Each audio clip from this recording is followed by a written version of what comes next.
You wouldn't believe it if it didn't happen to me. A woman literally pulled a gun on me because she wanted my land, my 150-year-old family ranch. This ranch has been in my family for generations. My great-great-grandfather bought it, built it with his bare hands, and passed it down through blood, sweat, and legacy. It's not just Landy's, who I am. Then came Carol. She was the president of the HOA, Homeowners Association. But really, she acted like the queen of the world. At first, she started small, sending me notices. Your gate doesn't match HOA standards. You can't keep livestock. Your barn color violates the HOA aesthetic. I ignored them. This was my land, long before the HOA even existed. But then it escalated. One afternoon, Carol drove onto my property, stepped out of her car, and pointed a gun right at me. I stood frozen. She yelled, "Leave this property or face the consequences. This ranch violates every rule. You're done here." I should have been scared, but I wasn't. I was furious. So I got to work. I started digging into HOA records. Turns out, the HOA board was made up of a few tired old shareholders who had no idea what Carol was doing, and they were willing to sell. So I made them an offer. One by one, I bought up their shares, quietly, patiently, until I owned the entire HOA. And the first thing I did, I fired Carol. No warnings, no meetings, just one official letter. You're evicted, from the HOA and from the community. She screamed, she threatened lawsuits, she even tried to rally neighbors, but it was too late. I didn't just protect my ranch, I own the rules now. Funny thing is, all the neighbors, they came up to me afterward, thanking me. Turns out I wasn't the only one she terrorized.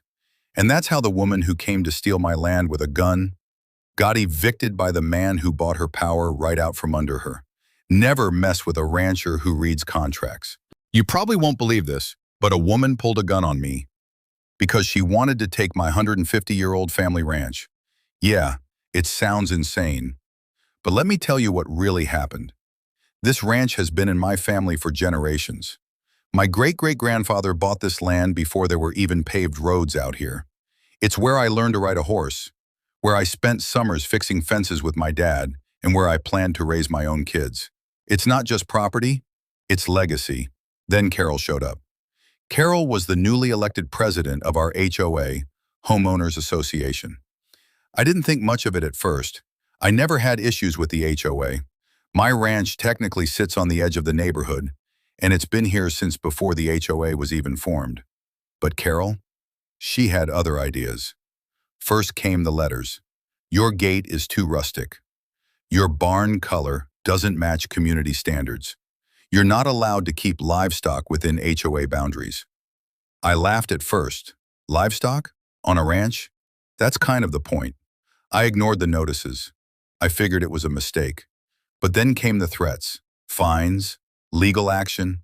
She even showed up at my property once, telling me I had 30 days to comply or face serious consequences. I reminded her politely that this land was grandfathered in, long before the HOA even existed.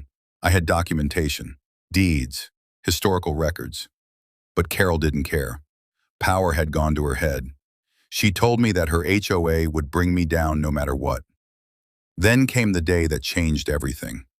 I was working on the fence line when I heard tires screeching.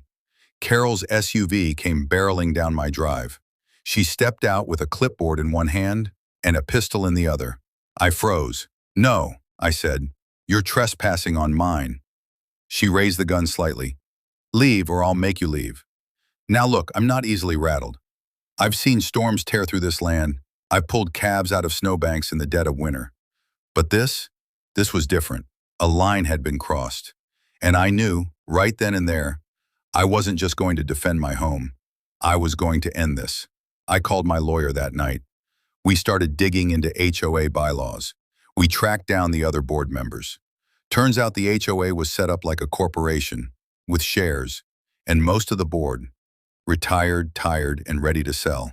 They didn't even know Carol had gone rogue, so I made them offers. Over the next few weeks, I quietly bought controlling interest in the entire HOA. Every share, every vote, and the moment I had the power, I called an emergency meeting. Carol showed up smug as ever, clipboard in hand. But this time I was sitting at the head of the table. I handed her a letter, termination, effective immediately. She laughed until she realized it was signed by every board member and notarized. "You can't do this," she snapped. "Oh, but I can," I replied.